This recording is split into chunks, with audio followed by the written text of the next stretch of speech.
चलिए आगे बढ़ा जाए। चंडीगढ़ से बलवीर जी हमारे साथ जुड़े हैं। Balveer ji, good morning. Good morning madam. Ji good बताइए। मॉर्निंग अमित सेठ जी।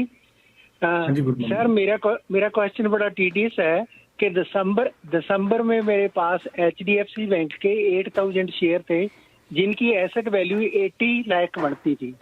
उस समय मैंने बेटी जी से ने एडवाइज किया कि आप BSE में शिफ्ट कर लो। मैं BSE में शिफ्ट कर गया और मेरे को 3030 शेयर मिल गए। लेकिन BSE का शेयर की प्राइस बढ़ गई और HDFC कम हो गया, तो मैंने BSE के कुछ शेयर बेच के वह HDFC के 8000 दोबारा फिर परचेज कर लिए। HDFC के 8000 और उस समय मेरे पास BSE के 303 शेयर थे। बेटी जी ने बताया कि 890 का आप स्टॉप लॉस लगा लो। 890 पर मेरे वो HDFC के सारे शेयर बिक गए। उसके बाद मैंने अप्रोक्सीमेटली 1.5 महीना वेट किया, कहीं पर भी उस अमाउंट को इन्वेस्ट नहीं किया।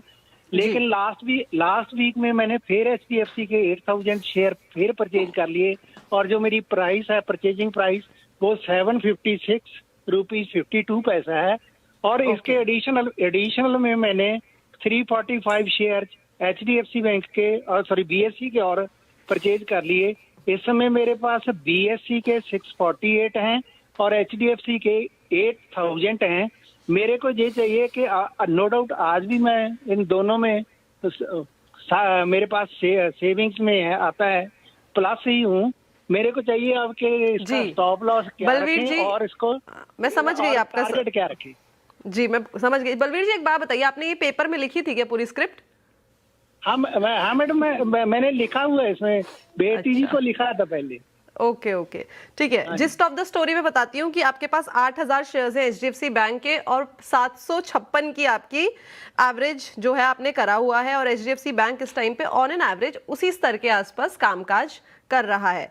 अमित जी, HDFC बैंक हमने देखा ही है कि पिछले कुछ रिसेंट टाइम में यहाँ पे कंसर्न्स जो हैं वो होवर होते हुए दिखाई दिए हैं, लेकिन आगे का नजरिया किस तरीके का? जी देखिए, जितना मैंने इनका समझा, जिस ऑफ द स्टोरी ये है कि बेसिकली ये एक पेयर ट्रेडिंग कर रहे हैं HDFC बैंक और BSE में अपने हिसाब से। जब इन्हें लगता है कि HDFC बैंक लेना चाहिए, उसमें शिफ्ट कर जाते हैं। एनीवे, स्टॉक बाय स्टॉक आते हैं। पहले हम BSE लिमिटेड की बात करेंगे। BSE लिमिटेड का स्ट्रक्चर अभी भी पॉजिटिव है। इस मार्केट में भी रिलेटिव स्ट्रेंथ BSE का स्ट्रॉन्ग है, हाई लोज का स्ट्रक्चर है। थोड़ा सा पुल बैक जरूर है, but that is due to the market. तो BSE में तो पहले आप स्टॉप लॉस यहाँ पे लगा के रखे 2775 का। 2775 का BSE में स्टॉप लॉस लगाएं और उसे होल्ड करें। HDFC बैंक में देखिए, मैं आपको ऑनेस्ट सलाह यही दूंगा कि इमोशनल नहीं होना चाहिए स्टॉक के साथ। स्टॉक ने 800 के लेवल का एक क्रूशियल सपोर्ट ब्रेक किया है। 200 डे मूविंग एवरेज भी ब्रेक हो गया है। आज के सत्र में भी यहाँ प्रेशर बना हुआ है और ऑनेस्टली अगला सपोर्ट स्टॉक का 710 के आसपास ही आता है। तो कोई भी कारणवश अगर यहाँ प्रेशर बना रहे और जिस हिसाब से स्टॉक का परफॉर्मेंस है, अगर ये स्लिप कर गया तो आपको यहाँ पे लॉस होगा। तो मेरी सलाह ये है, just because the stock presently is in down trend और आपको 7-8 रुपए का मुनाफा है, मेरे हिसाब से आपको अपना मुनाफा प्रोटेक्ट करना चाहिए और इस स्टॉक से एक बार निकलना चाहिए।